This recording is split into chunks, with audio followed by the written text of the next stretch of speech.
नमस्कार दोस्तों, स्वागत है आपका अपने YouTube channel biology by Naresh में। आज हम लोग शुरू करते हैं क्लास 10th बायोलॉजी का मनुष्य में पोषण और मनुष्य में पाचन कैसे होता है। एक ही वीडियो में आपको सारी चीज़ें क्लियर करा दी जाएंगी, तो वीडियो को बहुत ध्यान से देखिएगा। ठीक है दोस्तों, चलिए शुरू करते हैं। अगर देखा जाए मनुष्य में पोषण की, तो सर्वप्रथम मनुष्य में पोषण में क्या आता है बच्चा? सर्वप्रथम आ गया माउथ। क्या आ गया बच्चा? माउथ। मैं यहाँ स्ट्रक्चर बना रहा हूँ ताकि आप ध्यान से चीज़ों को समझ पाएँ। बहुत ध्यान से देखिएगा वीडियो को, तो आपको चीज़ें आसानी से समझ में आ जाएंगी। ठीक है दोस्तों, कुछ इस तरीके से आप पहले चित्र बना लेंगे। अगर नहीं बना पाते हैं, दो चार बार प्रैक्टिस करिएगा तो आपको चित्र बनाना भी आ जाएगा। ठीक है, क्योंकि प्रैक्टिस से ही चीज़ें आसान होती है भैया। अगर आप सोचते हैं कि हम ऐसे ही पढ़ के चीज़ों को याद कर लेंगे तो आप गलत हैं। आपको बिना प्रैक्टिस ये चीज़ें कभी याद नहीं होती है। जो लोग कहते हैं कि 5 मिनट में याद कर लो, मेडिटेशन करके, ये सब फालतू चीज़ें हैं बच्चा। आप सिर्फ एक ही तरीके से याद कर सकते हैं, और वो है जितना आप कोशिश करेंगे रिवाइज करने की, जितना आप अभ्यास करेंगे, उतना ही चीज़ों को आसानी से याद करने में आपको दिक्कत नहीं होगी। ठीक है दोस्तों, मैं यहाँ पूरी तरीके से डाइजेस्टिव सिस्टम बना लेता हूँ ताकि एक ही वीडियो में आपको सारी जानकारी डाइजेस्टिव सिस्टम की मिल जाए। और बहुत ध्यान से अगर वीडियो को देखेंगे तो आपको सारी चीज़ें 1 बाय 1 मैं आपको क्लियर करा दूंगा। बस आप ध्यान से वीडियो को देखते जाएं। ये कुछ इस प्रकार से हम इसका नामकरण कर लेते हैं फटाफट। अगर हम बात करें बच्चा, तो ये क्या है? माउथ है। ठीक है, मुंह। मुंह में क्या होता है बच्चा? क्या क्या होता है? तो मुंह में सर्वप्रथम अगर आप देखें तो लार होता है। ठीक है, लार होता है, और ये दांत होता है। पहले हम लार के बारे में चर्चा कर लेते हैं, फिर दांत के बारे में चर्चा करते हैं बच्चों। तो अगर हम बात करें लार की, तो लार किससे स्रावित होता है? आप सभी को पता है, लार ग्रंथियों से स्रावित होता है। तो यहाँ पे जो लार ग्रंथियों से स्रावित होता है, तो अब सवाल ये उठता है, लार ग्रंथियाँ कितने प्रकार की होती है? सामान्यतः अगर मुंह की बात करें तो मुंह में 800 से 1000 लार ग्रंथियाँ पाई जाती है दोस्तों। लेकिन बात करें मुख्य कितनी होती है, तो मुख्य लार ग्रंथियों की जो संख्या होती है 3 होती है। वो होती है, पहला हो गया सबलिंगुअल, पहला हो गया बच्चा सबलिंगुअल। ठीक है, सबलिंगुअल आपका सलेवा ग्लैंड हो जाएगा। दूसरा हो जाएगा सब मैंडिबुलर, सब मैंडिबुलर सलेवा ग्लैंड। और तीसरा हो जाएगा मेरे बच्चे पैरोटिड। ये सबसे मुख्य लार ग्रंथि होती है सलेवा ग्लैंड। ठीक है, जो कि जिससे लगातार लार स्रावित होता है। वैसे सभी से लगातार लार स्रावित होता रहता है, लेकिन इसमें से कुछ ज़्यादा ही आपके जीभ के जस्ट नीचे पैरोटिड लार ग्रंथि स्थित होती है। जानवरों में ये कहाँ पाया जाता है? तो बच्चों जानवरों में ये जीभ के नीचे ही ठीक पाया जाता है, किंतु जानवरों में पैरोटिड में पॉइजन पाया जाता है। जानवरों का मतलब ऐसा है जैसे सांप हो गया। ठीक है, सांप में जो पैरोटिड होता है उसमें पॉइजन रहता है, तो उसमें लार नहीं होता है। वो भी एक तरीके से देखा जाए तो उसका एंजाइम यानी लार ही होता है। पॉइजन भी एक प्रकार का एंजाइम ही है बच्चों। ठीक है, अब सबलिंगुअल, सबमैंडिबुलर और पैरोटिड लार ग्रंथियों से लार जो स्रावित होता है, एक ही प्रकार का लार होता है, और उस लार में अलग अलग प्रकार के पाचक एंजाइम्स होते हैं। जब आप भोज्य पदार्थ को खाते हो तो उसमें कौन कौन से पाचक एंजाइम मिलते हैं? पहला होता है लाइसोजाइम, पहला होता है बच्चा लाइसोजाइम, जो कि जब आप भोजन करते हो तो भोजन में बहुत सारे बैक्टीरिया, वायरस होते हैं, कीटाणु होते हैं, जिनको मारने का काम कौन करता है? लाइसोजाइम, जो कि लार में उपस्थित होता है। आपके जो मुंह में खुरदुरापन आ जाता है, वो माइकोप्लाज्मा बैक्टीरिया होता है बच्चों। जब आप खाना खाते हैं, शाम को सो जाते हैं, सुबह उठते हैं, तो जब जीभ सहलाते हैं दांत पे, तो आपको देखने को मिलता है कि उस पर आपके दांत पे कुछ से खुरदुरापन दिखाई देता है। वो खुरदुरापन जो होता है वो माइकोप्लाज्मा बैक्टीरिया होता है, सोजी होता है, जिससे सर्वप्रथम एंटोनिवा लीवर हाक ने खोजा था। ठीक है दोस्तों, और उसे मारने का काम कौन करता है? लाइसोजाइम करता है। जब आप रात में सो जाते हो तो लार ग्रंथियां क्या हो जाती हैं? असक्रिय हो जाती हैं, जिसकी वजह से लार स्रावित नहीं होता, तो लाइसोजाइम भी नहीं बनेगा, और लाइसोजाइम जब नहीं बनता है तो बैक्टीरिया जाहिर सी बात है नहीं मरेगा दोस्तों। ठीक है, तो उस समय उसका जो है राज आ जाता है, यानी कि रात में, तो वो जो है आक्रमण कर देता है भैया आपके दांतों में। तो लाइसोजाइम क्या करता है बच्चा? मुंह में भोजन के पाचन के साथ साथ, भोजन के पाचन के साथ साथ, भोजन के पाचन के साथ साथ बैक्टीरिया को भी मारता है, जीवाणुओं को भी मारता है। ठीक है दोस्तों, जीवाणुओं को भी क्या कर देगा? मार देता है। और दूसरा होता है बच्चा टाइलिन डाइस्टेज। टाइलिन अलग, डाइस्टेज अलग होता है, तो मैं एक ही में दोनों लिख दे रहा हूँ क्योंकि दोनों का कार्य एक ही होता है। Ptyalin diastase, diastase. ये दोनों क्या करते हैं बच्चा, स्टार्च का पाचन करते हैं। यानी कि चावल गेहूं के जो छिलके वगैरह होते हैं, चावल में जो होता है स्टार्च, उसका पाचन कौन करता है मेरे प्यारे, टायलिन और डायस्टेज करता है। ठीक है, फिर आता है तुम्हारा लास्ट वाला म्यूलिन।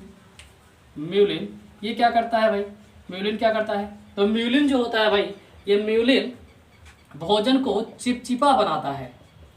म्यूलिन भोजन को चिपचिपा बनाता है, जिससे भोजन आसानी से निगला जा सके, यानी निगलने में दिक्कत ना हो। ठीक है, जब कभी आप जल्दी जल्दी भोजन करते हो तो आपने एहसास किया हो कि अटक जाता है, फिर आप पानी पीते हो, ठीक है, हिचकी आने लग जाती है, तो उसका रीज़न ये होता है कि आपके भोजन में पूरी तरीके से म्यूलिन नहीं मिला होता है। म्यूलिन चिपचिपा पदार्थ होता है, जिससे भोजन आसानी से आपके ग्रास नली के द्वारा धीरे धीरे खिसक जाता है। तो ये बात रही लार की। लार में कौन कौन से एंजाइम पाया जाता है बच्चा, लार में पाया जाता है LTDM, शॉर्टकट में से हम क्या बोल सकते हैं, LTDM। ठीक है, लाइसोजाइम, टैलिन, डायस्टेज और म्यूलिन। लाइसोजाइम क्या करता है कि मुंह में उपस्थित बैक्टीरिया को मारता है। ठीक है, एक बार मैं आपको बता दूं, फिर पुनः जो है इसको रिवाइज कर दूंगा। ठीक है दोस्तों, अब आ जाते हैं दांत पे। तो अगर हम बात करें दांत की, तो दांत कितने भागों से मिलकर बना होता है बच्चा, दो भागों से। एक होता है, पहला हो गया इनेमल, पहला हो गया इनेमल, और दूसरा क्या हो गया बच्चा, डेंटाइन, दूसरा हो गया डेंटाइन। ठीक है, ये इनेमल जो होता है, जब आप ये जो बाहर वाला दांत है जो चमक रहा है, इसे इनेमल बोलते हैं। शरीर का सबसे मजबूत भाग भी आपका इनेमल ही होता है, और इसके अंदर वाला जो भाग होता है वो डेंटाइन होता है। अब बात करते हैं दांत किन तत्वों से मिलकर बना होता है, तो दांत कैल्शियम कार्बोनेट, कैल्शियम फास्फेट और कैल्शियम क्लोराइड से मिलकर बना होता है मेरे प्यारे। और इसमें अगर आप देखें तो सबसे ज़्यादा कैल्शियम दिखाई दे रहा है। ठीक है, जिसके कारण दांत सफ़ेद होते हैं, हड्डियाँ भी सफ़ेद होती है और मजबूती भी आती है। ठीक है, अगर बात करें दांत कितने प्रकार के होते हैं, तो दांत जो है 4 प्रकार के होते हैं बच्चा। दांत 4 प्रकार के होते हैं, दांत 4 प्रकार के होते हैं। अगर बात की जाए मनुष्य के दांतों की, तो मनुष्य जो होता है वो 2 बार दंती होता है, डायफाडोंट होता है, क्योंकि मनुष्य में 2 बार दांत हैं। जैसे बचपन में दूध के दांत आते हैं, उसके बाद गिर जाते हैं, फिर स्थायी दांत आते हैं। ठीक है, जो कि गिर जाने के बाद दोबारा दांत नहीं आते हैं। दांत 4 प्रकार के होते हैं, कौन कौन से होते हैं, पहला होता है मेरे भैया, पहला होता है इंसीजर, या फिर इसे हम लोग कृंतक कहते हैं। पहला होता है इंसीजर या कृंतक, अंग्रेजी में इंसाइजर या इंसीजर कहते हैं, इसे कृंतक कहते हैं। इसका मुख्य कार्य क्या होता है बच्चा, कुतरना। इसका मुख्य कार्य होता है कुतरना या काटना। ठीक है, अगर आप चूहे और गिलहरियों में देखें तो इसका मुख्य कार्य क्या हो जाता है, कुतरना, क्योंकि उनमें सिर्फ और सिर्फ इंसाइजर ही पाया जाता है, और मनुष्य इसे क्या करते हैं, काटते हैं। अगर आप कोई भी फल वगैरह फ्रूट वगैरह कुछ भी खाते हैं तो सर्वप्रथम इन्हीं 8 दांतों का उपयोग करते हैं। बात करें इसकी संख्या की, तो 4/4 कुल 8 हो जाती है। अब मैं 4/4 लिखा हूँ, इसका तात्पर्य सीधा सा ये है कि अपर जॉ टीथ और लोअर जॉ टीथ, यानी कि ऊपर वाले जबड़े का दांत और नीचे वाले जबड़े का दांत, कुल 4 होते हैं। तो इनकी संख्या कुल कितनी हो जाती है दोस्तों, 8 हो जाती है। और इनका मुख्य कार्य क्या हो गया, कुतरना या काटना हो जाता है। दूसरा हो जाता है बच्चा कैनाइन, दूसरा हो जाता है कैनाइन, या फिर इसे हिंदी में कहते हैं रदनक, अंग्रेजी में कैनाइन, CANI, यानी जो भी आप बोल सकते हो, रदनक। ठीक है, ये जो होता है इसका मुख्य कार्य क्या होता है बच्चा, इसका मुख्य कार्य होता है चीड़ना फाड़ना। ठीक है, मांसाहारी जीवों में और मनुष्यों में ये अधिकतर, मांसाहारी जीवों में ये ज़्यादा विकसित होते हैं। ठीक है, बचपन में हम लोग जो है जो खिलौने टाइप का आता था, दांत में लगाकर भूत की तरह दिखाते थे, दूसरों को डराते थे, तो जो बड़े बड़े दांत होते हैं, ठीक है, ये किनारे किनारे, इसी को हम लोग क्या बोलते हैं, कैनाइन या रदनक बोलते हैं। और इसका मुख्य कार्य चीरना या फाड़ना हो जाता है। इसकी संख्या की बात करें तो 2/2 हो जाता है, यानी कि 2 ऊपर वाले जबड़े में और 2 नीचे वाले जबड़े में, कुल 4 हो जाता, कुल 4 हो जाती है बच्चा। ठीक है, अगर बात करें तीसरे दांत की, तो तीसरा वाला, ये दूसरा हो गया, ये पहला था। अब तीसरा वाला जो होता है वो होता है प्रीमोलर, प्रीमोलर होता है बच्चों। और जो प्रीमोलर होता है इसे हम लोग क्या बोलते हैं, अग्र चवर्णक भी बोलते हैं। अग्र चवर्णक की बात करें तो इसका मुख्य कार्य होता है चबाना, इसका मुख्य कार्य चबाना होता है भैया। तो इसका मुख्य कार्य चबाना हो गया। ये अगर आपको दिख नहीं रहा हो तो मैं इस पर फिर पुनः दोहरा देता हूँ। ठीक है, तो प्रीमोलर का मुख्य कार्य चबाना होता है। सबसे ज़्यादा किस दांत का यूज किया जाता है अगर आपसे पूछा जाए तो प्रीमोलर ही होता है, जिसका सबसे ज़्यादा यूज किया जाता है। अगर बात करें इसकी संख्या की, तो भैया इसकी संख्या हो जाती है 6/6, कुल 12 हो जाती है, 6/6 यानी कि 12। और चौथा हो जाता है बच्चा मोलर हो जाता है, चौथा हो जाता है आपका मोलर, यानी कि चवर्णक। क्या हो जाएगा बच्चा, चवर्णक हो जाएगा। इसका भी मुख्य कार्य क्या हो जाएगा, चबाना ही हो जाएगा। बस फर्क इतना है कि ज़्यादा कठोर चीज़ हो जाता है तो हम पीछे ले जाके तोड़ते हैं उसे, जैसे गन्ना वन्ना या फिर कोई अखरोट वगैरह हम तुमको तोड़ना होता है तो पीछे ले जाके तोड़ते हैं, तो ज़्यादा कठोर चीज़ों को इससे हम लोग तोड़ते हैं। इसका भी मुख्य कार्य चबाना हो जाता है। इसकी संख्या की बात करें तो 4/4 कुल 8 हो जाती है। ठीक है दोस्तों, 8 4 12, 12 8 20, 4 24, 36 2 32, यानी कि 32 दांत पूरे हो गए। इसी जो मोलर है बच्चा, जो 32 दांत आपको दिख रहे हैं, ये पूरे संख्या गिनने पर आ रही है। इसी चौथे दांत में जो मोलर है, इसी में विजडम टीथ भी होते हैं, 2 विजडम टीथ। ठीक है, विजडम टीथ का मतलब ये थोड़ी है कि बुद्धि का दांत वो आएगा तभी बुद्धि आएगी, ऐसा नहीं है यार, बल्कि ये एक तरीके से कह लो कुछ समझदारी का संकेत होगा, क्योंकि 17 से 21 साल की उम्र में आता है और 17 से 21 साल की उम्र में बच्चा जाते जाते काफ़ी समझदार हो जाता है और चीज़ों को सोच समझ के करने लग जाता है। ठीक है, वैसे भी उस समय वह काफ़ी दुनिया देख चुका होता है और उसके मानसिक विस्तार हो चुका होता है और काफ़ी ज़्यादा वो जो है मैच्योर हो जाता है।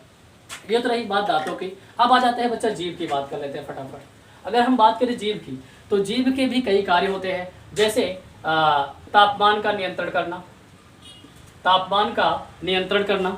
ठीक है बच्चों, जीभ का जो कार्य हो जाएगा वो हो जाएगा, पहला तापमान का नियंत्रण करना, बोलने में सहायता करना। ठीक है, बोलने में सहायता करना, बोलने में सहायता करना, क्योंकि शब्दों का उच्चारण तो जीभ से ही होता है ना, जीभ, कंठ, ताल, होंठ, दांत, ये सब क्या है, इन्हीं द्वारा शब्दों का उच्चारण किया जाता है बच्चों।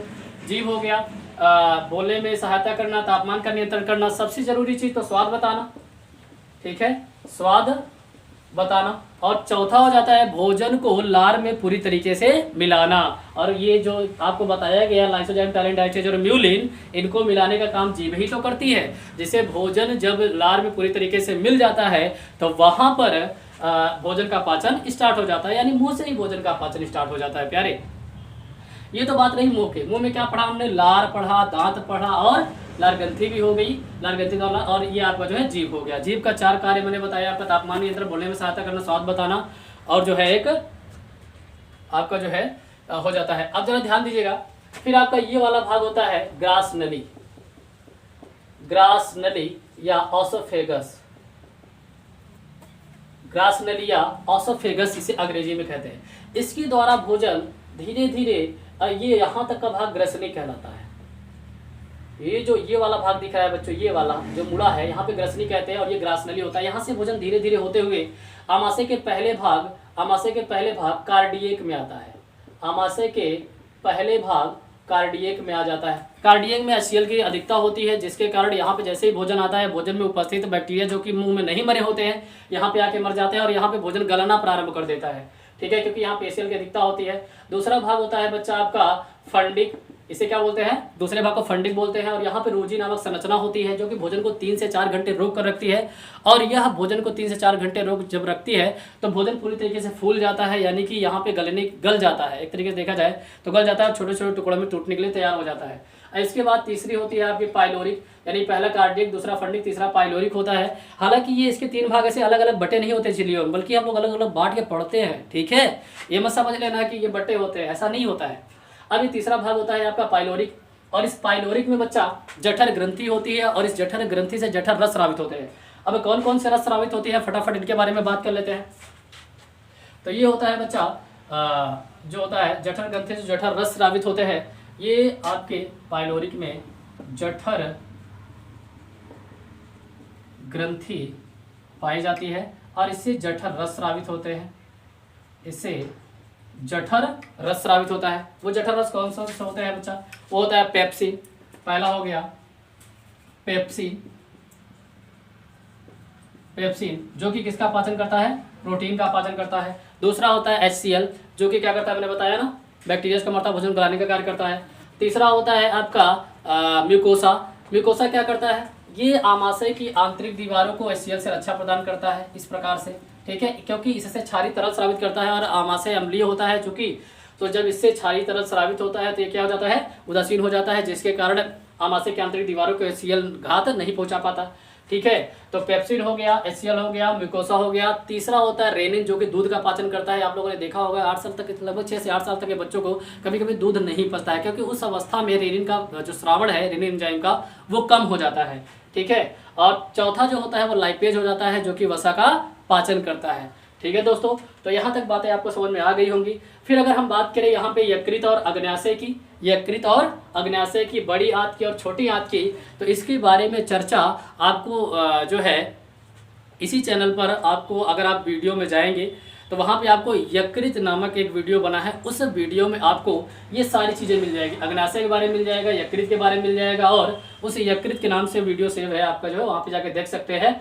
और बड़ी आंत छोटी आंत के बारे में भी आपको पूरे डिटेल से बताया गया है। हालांकि इसके बारे में जो भी चीज़ें आपको बताई गई हैं वो आपके नीचे डिस्क्रिप्शन में आसानी से उपलब्ध होंगी। सारी चीज़ें एक्सप्लेनेशन सहित वहाँ पे आपको मिल जाएंगी, तो वहाँ से आपको आप लोग जाके देख लीजिएगा।